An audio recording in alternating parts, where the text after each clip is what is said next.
It's not always easy for patients to speak up, so I'd like to debunk some common misconceptions that patients have that may be holding them back. First one is, I'm bothering my doctor with all my questions. Is that true? That is not true at all. So, the best thing is an informed patient. So I want to answer all their questions. What is the disease they're diagnosed with? What is the treatment options? What do we know now? What are we learning? I need to know what's going on. I always tell my patients I can't help them with what I don't know. So if somebody shows up, they get one cycle of treatment and they show up for a second cycle and they've had all these problems and never called or notified me. First of all, we weren't able to help them. There's a lot of things we can do to help them. And if we don't know what's going on, we can't help. And second, that might impact that second treatment. Whereas, knowing that sooner, we can plan to make changes. Yeah, that's really good advice. Here's another one. My doctor's feelings will get hurt if I get a second opinion. Not at all. So I always encourage patients, if they should, second opinion, third opinion, whatever they need. Number one, I think it's important that a patient feels comfortable with their diagnosis and their treatment plan, because I really think that things go better if they understand that and they're comfortable. If they're always doubting what's going on, it's really hard to develop that trusting relationship. And I think it's very important that a patient have a trusting relationship with their care team. I think most of the time when you get a second opinion, you're probably going to hear or get the same advice. And so that helps a patient to feel comfortable. Sometimes there may be clinical trials out there that your doctor didn't know about that are options. And, a doctor is always going to be happy if there's something out there available that might make the patient outcome better that they didn't know about.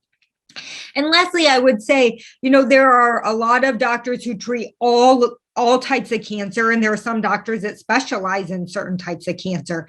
And so if you were seeing a doctor, who treats multiple different kinds, but want to see a doctor who specializes in a particular kind, they may be aware of a recent trial or a recent development that your doctor doesn't know, not because, there's anything wrong with that doctor or not. It's just that there's so much data to keep up with these days in cancer, that a specialist might be able to provide a point of view that somebody else doesn't know. Yeah. Another question or a comment is, there isn't anything that could be done about my symptoms or treatment side effects, so why should I even say anything? Does that make sense? Is that true? Yeah, that's a great question. But the thing is, a lot of times there are things. So the one thing is, some of the treatments we use for some of our cancers, including lymphoma, have been around for a really long time. But some of the things that have changed is our supportive care or our ability to treat patient side effects.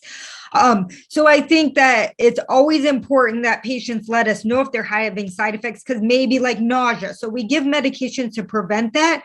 We send them home usually I send patients home with 2 different types of nausea medication. But if that's not helping, I have more than 2 in my toolbox. I just don't know to prescribe them if the typical things aren't helping.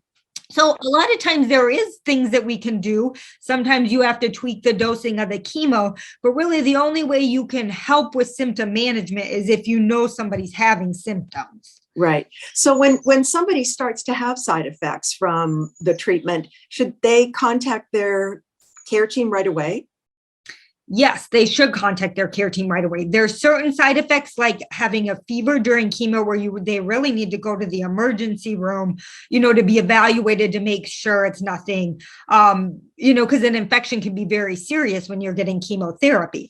Other side effects, that are less emergent, but yes, most of the time, like there's a patient number that patients can call where they can seek, like a nurse helpline where they can seek assistance, and that call can be escalated depending on the symptoms and what needs to be helped. But, I think, again, it's important that we know what's going on so we can help patients, and that if something needs to be further investigated, because occasionally there'll be something that'll make us think, ooh, we really need to evaluate this patient, because what if it's more than what it seems? Right. Are there any other misconceptions that you hear about from patients?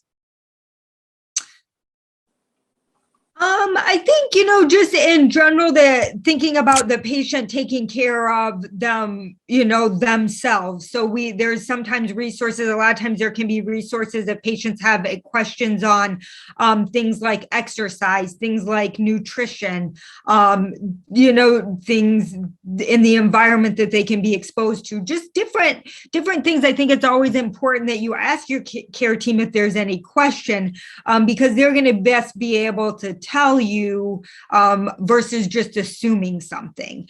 I think, there's a lot of good information that patients can get from educational sites. There's a lot of good information on the internet, but there's also a lot of bad information or inaccurate information on the internet.